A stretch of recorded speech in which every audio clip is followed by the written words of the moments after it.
Dear friends, my name is Aditya Sej and I'm talking to you through my channel, Pedarak.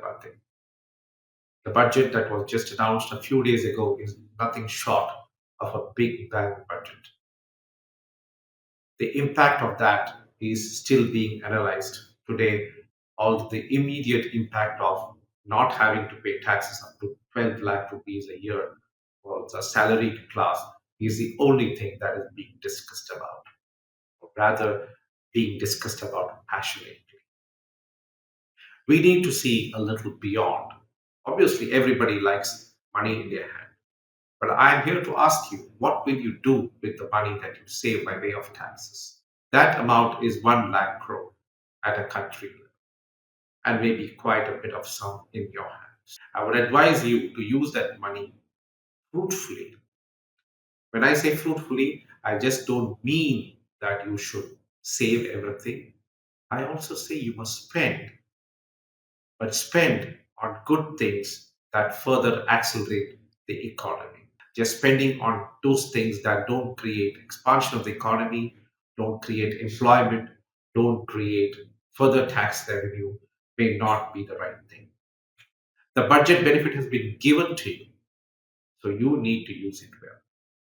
Let's say you spend 50,000. Who doesn't like to spend? I mean, 50%. Who doesn't like to spend? And you spend it on buying brown goods, white goods like refrigerator, washing machines, so on and so forth, or you buy a car or you buy a house. That goes into expanding the economy. The economy is like a treadmill.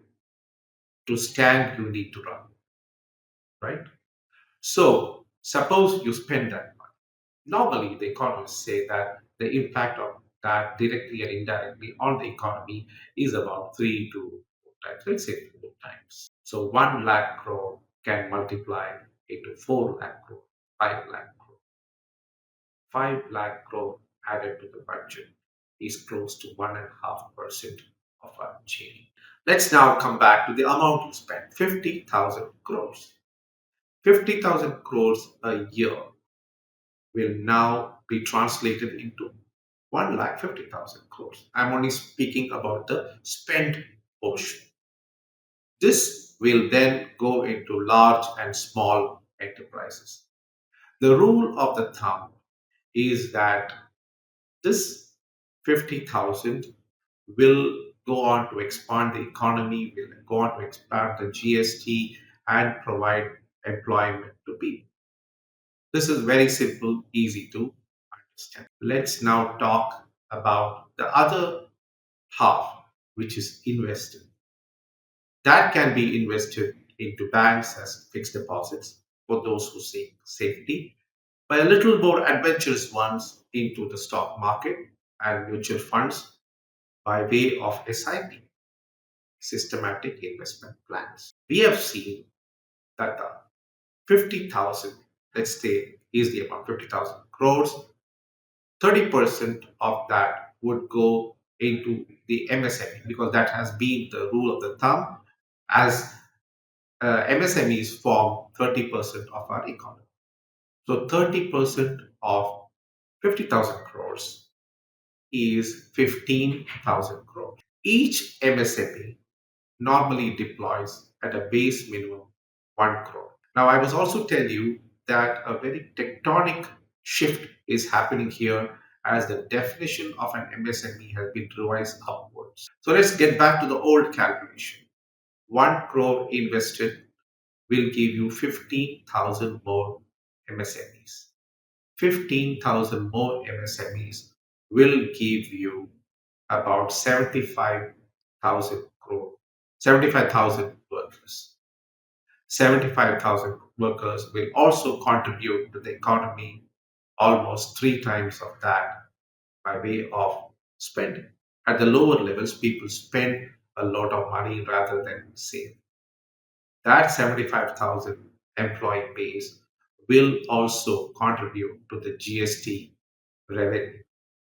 Let's go to the other part of the investment, which is the 35,000 crore that is given as credit to large enterprises.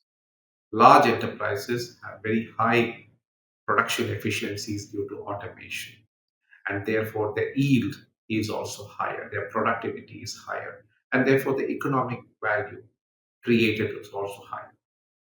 Large enterprises also employ people, though not in the same scale as the MSMEs.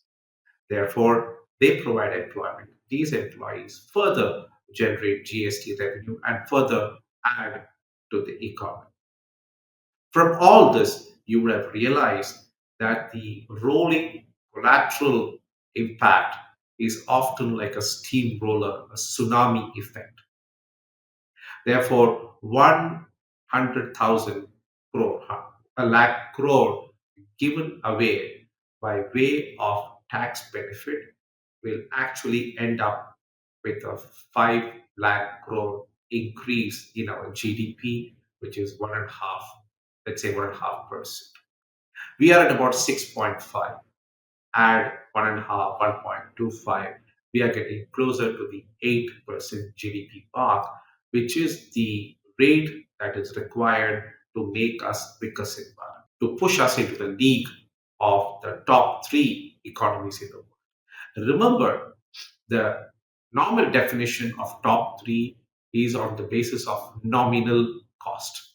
When you actually take purchasing power, we are actually high. A few days ago, Mr. P. Chidambaram released a report by Professor Rajiv Gowda, who said that we are falling into a middle income trap and India will never be able to get to the 8% mark to make it a developed nation. Did he say it a little too soon? Because he may or may not have been aware of what was in the minds of the current administration. The current administration, in my view, has taken a very calculated position in stimulating the economy and rekindling what is known as the animal spirits to take this to 8% per annum. I would like to ask how many times the past 30 years have we crossed 8%?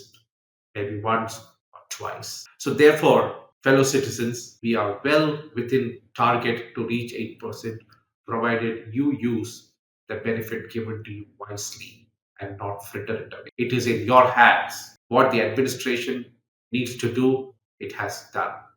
The rest is now dependent upon us as citizens, as business people, and as entrepreneurs. Thank you. Vande Mataram. Jai Hind.